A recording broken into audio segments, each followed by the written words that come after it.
Écoutez-moi. Le monde tel que vous le connaissez touche à sa fin. Il n'y a plus d'espoir. NXO. Demogarchy's not DEAD. Yet. We've infiltrated. They're watching. Demogarchy.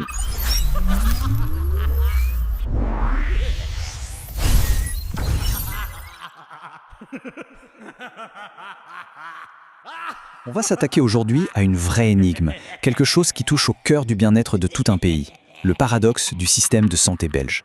On va plonger ensemble dans une architecture hyper complexe pour voir ce qui se cache vraiment derrière les chiffres.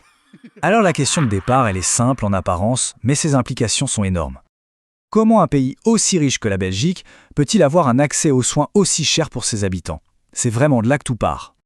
Bon, à première vue, on pourrait se dire que tout va bien. La Belgique met le paquet sur la santé, bien plus que la moyenne européenne. On parle quand même de 11% de toute la richesse du pays. Avec ça, on s'attendrait à un système quasi parfait, non? Mais voilà, c'est justement là que le paradoxe explose. Parce que malgré tout cet argent, la réalité pour beaucoup de familles, elle est brutale.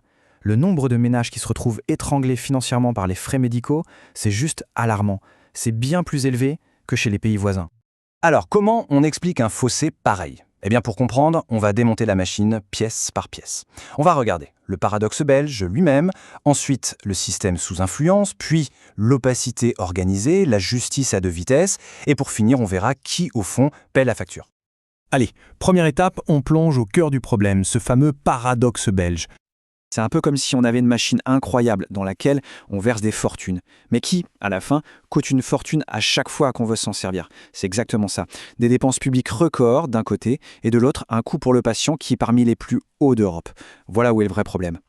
La question c'est, mais où passe tout cet argent? Pour avoir une réponse, il faut s'intéresser à qui tire les ficelles. On va donc entrer dans les coulisses de ce système sous influence. Alors, il y a un mécanisme clé qui permet ça, on appelle ça le pantouflage ou les portes tournantes. L'image est simple, c'est comme si l'arbitre d'un match de foot devenait le lendemain l'entraîneur d'une des deux équipes. Forcément, la frontière entre celui qui est censé fixer les règles et celui qui en profite, elle devient hyper floue. Et attention, ça, ce n'est pas de la théorie. Regardez un peu ce parcours. On passe de conseiller politique qui négocie avec l'industrie pharma à grand patron de l'organisme qui est censé réguler cette même industrie. Et tout ça sans la moindre période de battement entre les deux pour éviter les conflits d'intérêts. C'est juste incroyable, non? Forcément, ces conflits d'intérêts, ça a des conséquences très concrètes, très réelles. L'affaire Malone, pendant la pandémie, c'est un cas d'école. On a un contrat pour des tests Covid, négocié à un prix exorbitant, le plus cher du marché, et comme par hasard, le labo qui valide ces tests est dirigé par sa compagne. Et cette proximité, elle ne s'arrête pas là, elle va jusqu'aux mutualités, donc les assureurs santé. En fait, on se retrouve dans un tout petit monde où les mêmes personnes ou leurs proches sont à la fois du côté politique, du côté de la régulation et du côté de l'assurance. C'est un véritable écosystème d'intérêts croisés. Bon, un système d'influence comme celui-là, pour survivre, il a besoin d'une chose, être protégé des regards. Et c'est là qu'on arrive au troisième pilier de cette architecture, l'opacité. Une opacité qui n'est pas accidentelle, elle est savamment organisée. Regardez juste cette évolution. En à peine 10 ans, la part des contrats secrets avec les géants pharmaceutiques, elle a explosé. On est passé d'une petite partie à plus de la moitié de tout le budget des médicaments. C'est une explosion, oui. Un vrai trou noir qui aspire l'argent public sans que personne ne sache exactement ce qu'il y a dedans. Et le plus dingue dans tout ça, c'est que c'est le ministre lui-même, celui qui a étendu ces contrats, qui l'avoue à demi-mot. Il parle de dilemme du prisonnier, de problème démocratique. En gros, même lui, il reconnaît que l'État est complètement piégé par un système qu'il a lui-même aidé à renforcer. Alors, on se dit, ok, mais si un journaliste ou un citoyen veut en savoir plus, il se heurte à un mur. C'est simple. L'organisme fédéral qui est censé garantir la transparence, en fait, il n'a aucun pouvoir contraignant. Ces décisions, ce sont juste des avis, des suggestions. C'est exactement comme avoir un chien de garde, mais sans les dents. Et bien sûr, ce manque de transparence, ça ouvre la porte à quoi? À une justice à deux vitesses. Un système où, face à la fraude, tout le monde n'est clairement pas logé à la même enseigne. Franchement, le tableau est édifiant.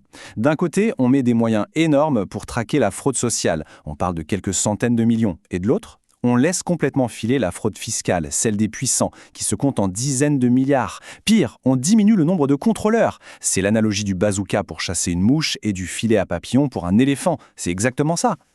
Parce qu'en face de l'État, il y a une véritable armée. Plus de 4000 experts, des conseillers fiscaux payés à prix d'or par les grandes entreprises, et leur seul et unique job, c'est d'aider leurs clients à payer le moins d'impôts possible. Et de l'autre côté du ring, pour défendre l'intérêt commun, une administration publique qui est en sous-effectif, moins de contrôleurs pour faire le boulot. Le combat, il est déséquilibré avant même d'avoir commencé. Ok, donc on a vu influence, opacité, injustice.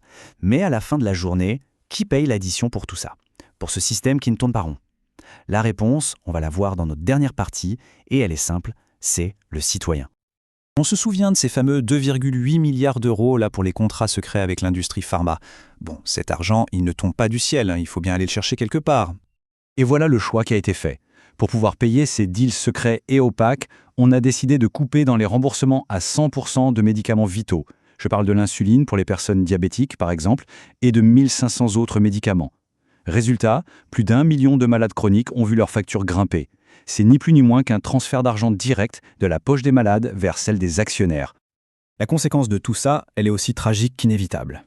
On arrive à une situation où près de la moitié des Belges francophones a déjà dû renoncer à des soins simplement par manque d'argent.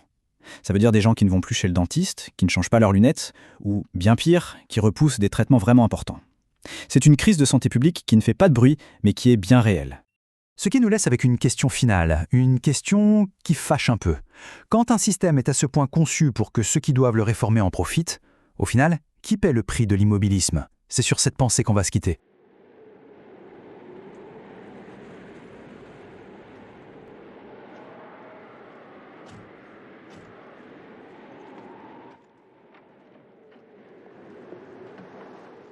Bienvenue à La Discussion. Le système public belge traverse une crise de confiance assez profonde. On parle d'une fraude fiscale qui pourrait atteindre les 30 milliards d'euros par an. Et en même temps, malgré des dépenses de santé qui sont parmi les plus hautes d'Europe, près de la moitié des citoyens francophones disent renoncer à des soins parce qu'ils sont trop chers. C'est un paradoxe qui interpelle quand même. Oui, et qui nous mène directement à la question centrale pour nous aujourd'hui. Est-ce que toutes ces défaillances, ces scandales à répétition sont le résultat d'une capture organisée de l'État par des intérêts privés, qu'ils soient politiques ou industriels? C'est exactement la thèse que je vais défendre, celle d'un système qui n'est pas simplement cassé, mais qui est en fait activement manipulé au profit de quelques-uns. Et moi, je prendrais la position inverse. Je soutiendrais que ces problèmes sont avant tout les symptômes d'un chaos structurel. L'architecture même de l'État belge est devenue si complexe, si opaque, qu'elle génère inévitablement l'impunité et le gaspillage, sans même qu'il y ait besoin d'un grand complot en fait. Alors, commençons par le plus concret, ce qui touche vraiment tout le monde, la santé. On voit des décisions qui semblent absurdes, comme la fin de la gratuité pour des médicaments vitaux, je pense à l'insuline. La question c'est, est-ce une simple mauvaise gestion ou est-ce que ça sert un intérêt très précis ? Pour moi, la réponse est claire quand on regarde qui prend les décisions. Ah oui, dis-moi plus. Prenons le cabinet du ministre de la Santé, Frank van den Broek. En 2025, il nomme comme chef de cabinet santé Eveline Hens. Son poste juste avant, secrétaire générale adjointe de la mutuelle Solidaris. Et qui préside cette même mutuelle depuis 2022 ? Christelle Gertz, qui n'est autre que la mère du président du Parti socialiste flamand Vooruit. Tu vois, ce ne sont pas des coïncidences. C'est une toile d'intérêt qui est tissée très très serrée entre le politique et les grands acteurs de la santé. Mais je vois bien les liens que tu décris, mais est-ce que ce n'est pas le symptôme d'un problème plus large ? Le vrai scandale pour moi, c'est que la Belgique n'a quasiment aucune règle pour encadrer ce qu'on appelle le pantouflage. C'est-à-dire ? C'est ce va-et-vient constant de hauts fonctionnaires entre les ministères où ils régulent un secteur et les conseils d'administration des grandes entreprises de ce même secteur où ils sont ensuite grassement payés. Le Gréco, c'est le groupe anticorruption du Conseil de l'Europe. Il le répète chaque année, la Belgique est terriblement laxiste là-dessus. Donc le problème n'est pas tant l'individu X ou Y, mais le système qui permet ces allers-retours sans aucun garde-fou, rendant les conflits d'intérêts quasiment inévitables. Mais cette absence de règles, ce laxisme, c'est un choix politique, ce n'est pas tombé du ciel. Et on en voit les conséquences directes. Regarde le patron de l'Agence fédérale des médicaments, Hugues Malone. Il vient du privé, il est placé à la tête du régulateur et il se retrouve au cœur d'un scandale avec un contrat d'1 million d'euros pour la société Diasorine. Hasard ou pas, les tests Covid de cette société ont été validés par le labo que dirige sa propre compagne. C'est un conflit d'intérêts personnel, ça, pas une simple faille administrative. Des individus utilisent leur position, point. Mais ils l'utilisent parce qu'ils le peuvent. Parce que la structure est défaillante. L'opacité, c'est la règle du jeu.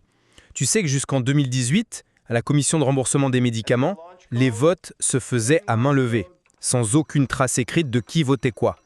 On a là une institution qui décide de milliards d'euros de dépenses publiques et qui fonctionnait en gros comme une assemblée de village.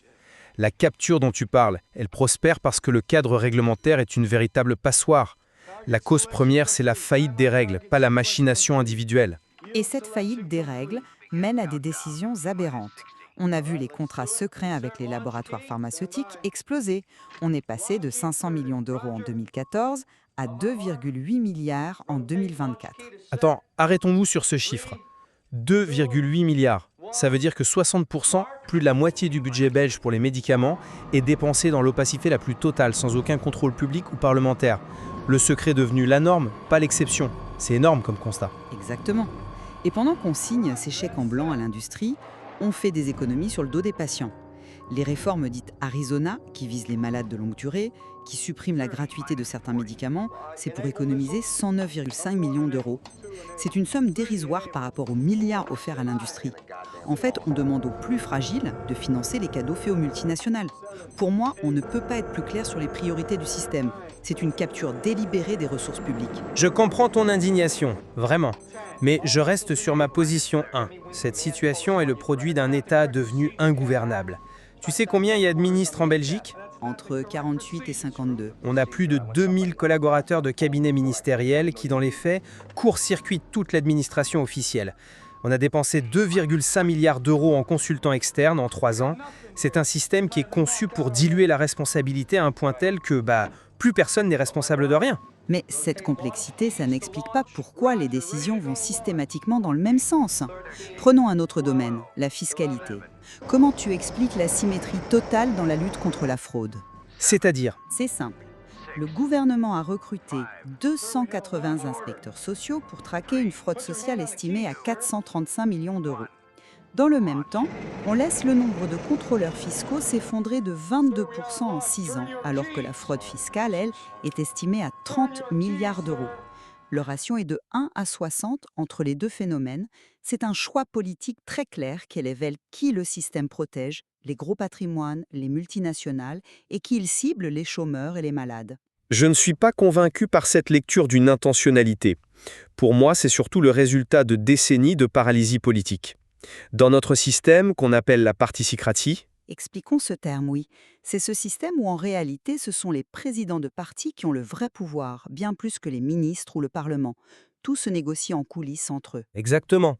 Et dans cette particratie basée sur des coalitions complexes et fragiles, il est beaucoup plus simple de se mettre d'accord sur des mesures symboliques et visibles, comme embaucher quelques inspecteurs sociaux, que de s'attaquer au fondement de la grande évasion fiscale.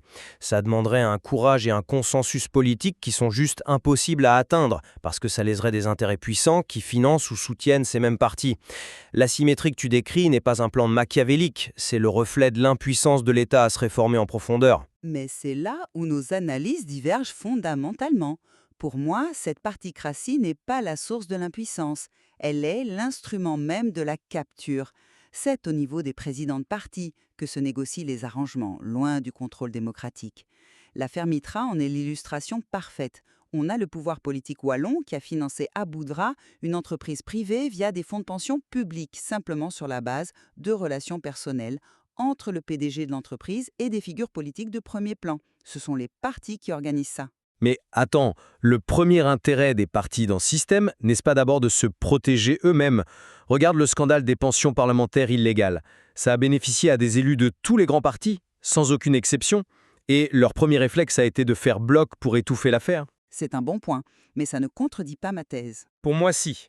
L'incapacité collective à rendre contraignantes les décisions de la CADAD, la commission qui est censée garantir l'accès aux documents administratifs, ce n'est pas le fruit d'un lobby externe. c'est une volonté de la classe politique dans son ensemble d'échapper au contrôle.